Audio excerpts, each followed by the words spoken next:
이렇게 많이 오셨나 그런 생각이 듭니다. 내년도 25년도 본예산 편성 방향 그리고 그 내용에 대해서 오늘 언론인 여러분들께 말씀드리고자 합니다. 우선 내년도 본예산 설명에 앞서서 우리 시가 처해 있는 어떤 대내외적인 상황을 먼저 말씀드리고자 합니다. 지금 여러분들도 다 아시다시피 국제 정세도 굉장히 불안정하고요. 세계 경제의 불확실성이 계속 지속되고 있습니다. 우리나라뿐만 아니라 전 세계적으로 지금 고금리, 고물가, 그리고 우리 경우에는 내수 경기가 좀처럼 회복되지 않고 있어서 대내외적인 경제 여건이 어려운 상황이 있는 것이 사실입니다. 특히 부동산 경기가 침체가 되고 있어서 우리 시에서는 특히 취득재정심에 지방재정이 갈수록 어려워지는 상황이기 때문에 우리 시의 재정 여건이 좋지 않은 것이 사실입니다. 또 국가재정도 2년 연속 계속 국세 결손으로 인해서 자치단체로 교부세 감소가 지금 우려되고 있고 현실화되고 있습니다. 우리 시는 이런 여러 재정 여건이 어렵습니다만 내년도 예산에 그래도 민생, 안전, 취약계층, 복지 이런 부분에 대한 예산은 반드시 지원을 하는 그런 예산을 편성하는 걸 중심으로 예산을 편성을 했습니다. 불효불급한 사업보다는 인생에 집중하여 예산을 편성했다는 것입니다. 또 동시에 과도한 긴축 재정이 또 서민 경제 위축을 불러일으키고 또 경제 양극화를 자극할 수 있다는 점을 고려해서 지방채를 활용해서 재원을 마련하는 등의 서민을 위한 적재적소의 의욕적 재정을 운영하기로 했습니다. 우리 시가 편성한 2025년도 예산안 규모는 1조 9,818억 원입니다. 이것은 2024년도 본예산 1조 9,060억 대비 759억 원, 약 3.98%가 증가한 내수입니다. 내년도 본예산의 주요 편성 방향으로는 좀 효율적인 세출 구조 조정을 추진함과 동시에 민생 및 시민 안전 예산을 반영하는 등 서민 경제를 두텁게 보호하고 문화 저변을 확대하고자 하였습니다. 우선 첫째로 행정 운영비를 절감하고 세출 구조 조정을 실시했습니다. 시장으로서 우리 간부들한테 대단히 미안합니다만 작년에 우리 업무 추진비 같은 것을 30% 절감한 바가 있습니다. 저 또한 마찬가지입니다만 그런 업무 추진비 절감한 항목을 작년에 절감한 액수에 플러스 10%를 더 추가해서 감액을 했습니다. 또 운영기성의 경비여비, 공공위탁비도 절감해서 편성을 했습니다. 그러한 예산을 절감해서 민생 경제에 더 투입하고자 하는 저희들의 노력이라고 얘기하면 좋겠습니다. 또 효율적인 세출 구조조정을 통해서 시급하지 않은 신규 사업 그리고 연기가 가능한 사업은 2026년 이후로 조정하고 진행 중인 사업 중에 마무리가 필요한 사업은 예산을 편성해서 마무리 짓는 그런 방향을 세웠습니다. 장욱진 생가기념관 건립공사의 마무리 사고로 40억 그리고 장기 미집행 도시계획도로 보상에 30억을 반영한 것이 그런 내용입니다.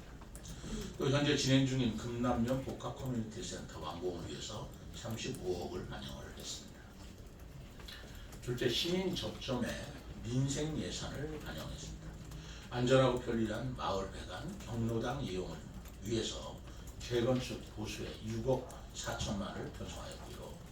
가족들 근린공원 화장실 개선에 약 1억 5천만을 반영하였습니다. 이것은 우리 시의원들께서도 여러 지적한 바가 있어서 이 예산을 반영해서 개선하고자 하는 것입니다. 또 시민 여러분들께서 안정적인 의료 서비스를 받을 수 있도록 지역 응급의료센터 등의 사업, 소아전문 응급의료센터 지원에 2억 5천만을 각각 반영하였고 국가 예방접종에 82억, 시 자체 예방접종 사업, 코로나19 백신 지원에 21억을 반영을 했습니다. 또 공공심야 약국 운영 예산 8,700만 원도 새롭게 반영을 했습니다. 아울러 출산율 제고를 위해서 난임부부 시술비 지원 18억, 산모 신생아 건강관리 지원에 16억을 반영하였고요. 대중교통체계 혁신을 위해 도입한 이음패스에 50억, K패스에 15억을 각각 반영해서 시민들께 편리한 교통법 서비스를 계속 제공하고자 합니다. 셋째, 시민안전을 위한 예산을 반영을 했습니다. 재난안전체계를 더욱 공고히 하기 위해서 재난예경보시설 운영비에 5억 5천만 원을 반영하였고, 재난안전상황실 노후장비 교체 10억 6천만 원을 신규 편성했습니다. 여름철 물놀이 안전예산을 1억 2천만 원, 침수우려도로 자동 차단시설 설치에 2억, 그리고 새로운 지하차도와 나리제 지하차도 자동 차단 시스템 구축에 각각 4억 5천만 원을 반영했습니다. 노인, 아동, 청년, 또 장애인 등 취약계층 복지는 확대하였습니다. 보건복지 예산은 올해보다 120%, 약 120억, 2.1%를 증가한 5,751억 원을 편성해서 사회 안전망을 더욱 강화하였습니다. 노인생활 안정을 위해 기초연금 828억, 어르신들의 다양한 일자리와 사회활동 지원을 위해 159억, 신흥사랑주택 실버복지관 운영을 위해 2억 5천만 원을 새롭게 다 반영한 사항입니다. 아동의 건강한 성장을 위해서 아동수당 319억, 누리가정 보육료 232억 원을 반영했고, 부모의 출산과 육아부담을 덜기 위해서 부모급여 320억, 아빠장려금 4억, 출산축가금 34억, 직장맘 지원센터는 1억 4천만 원, 공동육아 나눔터 운영에 18억을 반영을 했는데, 이러한 예산들은 지난번에 이어서 더 크게 반영한 예산들이라는 걸 말씀드립니다. 또 지역계층의 생활보증을 위해서 생계급여 242억, 주거급여 107억을 반영하였고, 장애인 활동 지원에도 179억을 반영했습니다. 청년 자립 지원을 위해 임차보증금 2차 지원 3억 5천만 원, 주거 임대료 지원 2억 7천만 원, 월세 한시 특별 지원 8억 원을 반영을 했습니다. 청년 취업 지원을 위한 청년 도전 지원 사업도 4억 7천만 원을 반영했고요. 농업 경쟁력 강화를 위해 농업 분야 예산을 확대하였습니다. 농업 임업 분야 예산은 올해보다 108억 10.5% 증가한 1,139억 원을 편성했습니다. 우리 농산물 소비를 촉진하고 학생들에게 무상으로 급식을 제공하기 위한 학교급식 지원에 올해보다 증액된 288억 원을 반영을 하였고요. 농업기반 강화를 위해서 농업인수당 35억, 또 배수로 농로 정비 등 농촌 생활환경 정비를 위해 9억 원을 편성을 했습니다. 청년 농업인의 안정적인 영농 정책을 위해 2억 2천만 원을 새롭게 반영했습니다. 농가의 경쟁력 강화를 돕기 위해 유기질비료 지원 8억, 다수 채소 농가 영농자재 지원 7억, 시설원의 생산 기반 지원에 4억을 반영했습니다. 여섯 번째로 지역 경제를 활성화했습니다.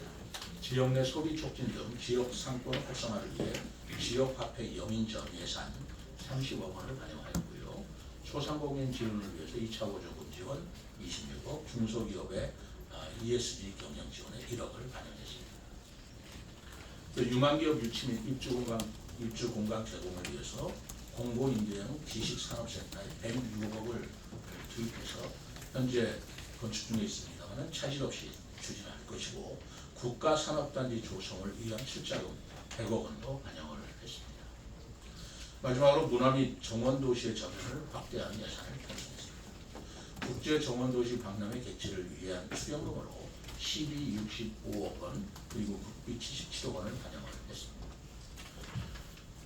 그동안 정원도시 박람회 개최를 둘러싸서 여러 가지 정치적 논란이 있어 왔습니다만, 제가 우리 시민단체 또는 시민 여러분들의 많은 의견을 들었고, 그리고 그 쟁점의 중간에 표현을 했든 안 했든 26년도 4월이라는 선거 시기라는 것을 감안했을 때, 저로서는 이런 선거를 내려놓고 정치를 내려놓고 순수한 시의 발전과 시민의 경제 활성화를 위해서 선거가 끝난 26년도 가을에 개최하는 것을 제의를 할 것이고요.